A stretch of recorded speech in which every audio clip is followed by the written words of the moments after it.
La réception est faite, c'est-à-dire que maintenant j'ai fait la mise au point technique avec le client. On a fait la vérification de la maison, savoir s'il y avait eu des dégâts au niveau, par exemple, des finitions du carrelage, s'il y a des taches, que ça ne soit pas incomplètement fait. Et puis vérifier si les fenêtres étaient rayées, vérifier si les cuvettes de toilette, tout ce qui était éléments plastiques, portes de placard, si c'était rayé ou pas. Donc comme ça, comme moi je livre la maison, s'il y a eu une rayure avant, l'avantage c'est que c'est pas moi. Donc j'ai pris des photos aussi pour voir dans quel état c'était avant que j'intervienne. Donc ce qui est intéressant dans cette maison, c'est qu'il y a de la toile de verre à poser donc, au niveau des murs. Donc la méthode, ça va être le ponçage, l'impression de tous les murs, la peinture au plafond, la pose de toile de verre, la peinture au rouleau de la toile de verre, et puis une peinture de sol au niveau garage. Ça c'est une option qui est très bien. Et la peinture complète du garage. Le garage est composé de deux types. Un, du parpaing, donc je vais mettre une peinture blanche D3, mat, une peinture de façade, pardon, et puis je vais mettre une peinture blanche au plafond et au niveau des murs pour faire quelque chose de propre. Je suis en train de désunifier le garage parce qu'il y a des points d'eau. Je vais vous faire voir, je ne sais pas si on va le voir d'ailleurs, c'est pas évident. On a des points d'eau dans le garage. Voilà. On voit très bien la tache, ici, là. Tout ça, ça a été de l'eau. Donc je mets mon petit chauffage à même le sol. Je vais peindre avec une peinture à l'huile, monocomposant, gris. Ça va être très joli. Mais par contre, il faut quand même que le sol soit sec. En tout cas, plus que ce qu'il n'est là. Donc à mon avis, j'en ai pour 2 jours de séchage. On est en mois de décembre.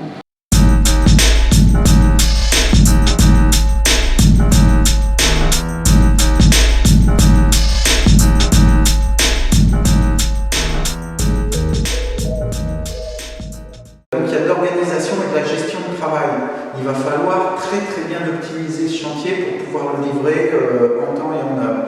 On est samedi. Le chantier doit être rendu pour le 18, c'est-à-dire à cette date-là. Donc ce que j'ai fait, c'est que j'ai repris un petit peu ce que je dois faire dans la semaine pour mieux évaluer mon travail. Donc l'ouverture de chantier, c'était hier, j'ai fait le ponçage des plafonds. Aujourd'hui, je vais faire le ponçage des murs et la pose de cache au niveau des sols. Demain, je vais finir ma pose de cache au niveau des sols et il faut impérativement que j'imprime toute la maison. Ça, c'est dimanche. Lundi, je vais faire la révision des plafonds, je vais faire le ratissage de la salle de bain et la peinture des plafonds, finaliser la peinture des plafonds. Mardi, je vais commencer ma pose de toile de verre. Et je vais faire la peinture des murs et des WC, je pense, en 2 jours. Le dimanche, je vais peindre la salle de bain et le sol du garage. Et lundi, il faut que je finisse les murs du garage. Voilà ce que j'ai à faire. En sachant que, normalement, il faut que ça soit fini lundi soir. Comme tu as vu sur le carnet, c'est assez serré. Donc en fait, il faut que tu prennes une grosse montagne de travail, mais tu fais étape par étape. C'est-à-dire que je vais me concentrer uniquement sur ce que j'ai à faire aujourd'hui. Il est 9 h du matin, j'ai juste à poncer les murs, faire mon cachetage de sol. Alors c'est quand même beaucoup de boulot, puisqu'il y a des mètres carrés, il y a 86 mètres carrés à cacheter, je vais mettre du scotch partout autour. Voilà. Mais logiquement, dans ma journée, ça devrait pouvoir se faire.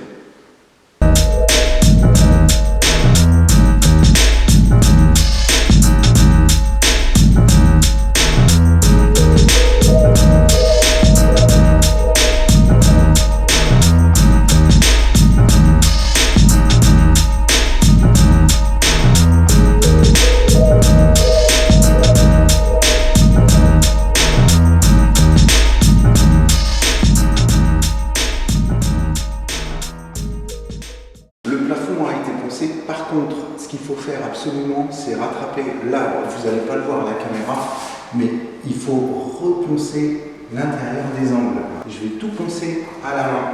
Par contre, les angles verticaux, ça, je vais le poncer à la perche. parce que comme il y a de la toile de verre, il faut que ça soit propre au niveau de la coupe. Le chantier est fini d'être poncé. Ce que je vais faire, c'est que je vais dépoussiérer. Donc ce qui est très important, c'est d'enlever la poussière qu'il y a sur les murs, évidemment au sol, mais pour ça, où on frotte, ou on souffle. Moi, je préfère souffler parce qu'en soufflant, je fais bien le dessus des portes, je fais bien les angles, je fais bien les hauts de caisson, et puis les bas, ça part beaucoup mieux qu'en frottant, on n'arrive pas à enlever. Si on aspire, le problème c'est que sur une maison de 86 mètres carrés comme ça, eh ben, tu te retrouves avec 320 mètres carrés à peu près de placo à aspirer, et l'aspirateur il aura tendance à te faire des traces. Après tu peux balayer, mais tu as aussi tendance à taper dans les murs. Je trouve que le mieux c'est de souffler, ça enlève bien. Par contre, c'est pas tu gagnes pas plus de temps, c'est presque plus long, mais le job il est mieux fait.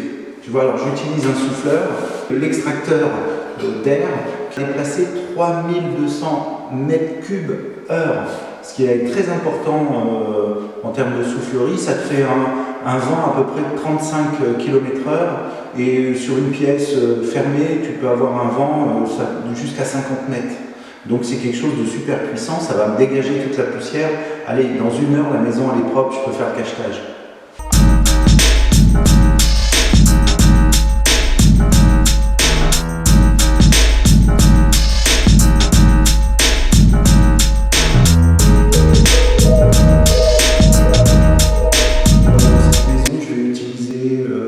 Entre 5 et peut-être 7 rouleaux, comme ça.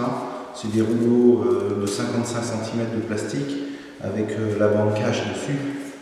Et puis après j'ai différentes largeurs pour pouvoir bien m'arrêter. Donc, je te ferai un tuto sur comment bien cacheter pour l'airlace, parce que ça c'est le BABA, c'est très important. Je vais le faire pour vite fait. Hein. Donc je prends mon scotch. D'habitude, je m'arrête, tu vois, c'est pas très bien dépoussiéré. D'habitude, je m'arrête pile poil. Mais là, je ne vais pas le faire parce que comme je vais poser la toile de verre et puis qu'après, on va peindre à la brosse, eh bien, je vais utiliser une autre technique. Je vais me mettre un peu plus dans le joint. Comme ça, je suis sûr que je ne vais pas dépasser, qu'il n'y aura pas de blanc d'impression sur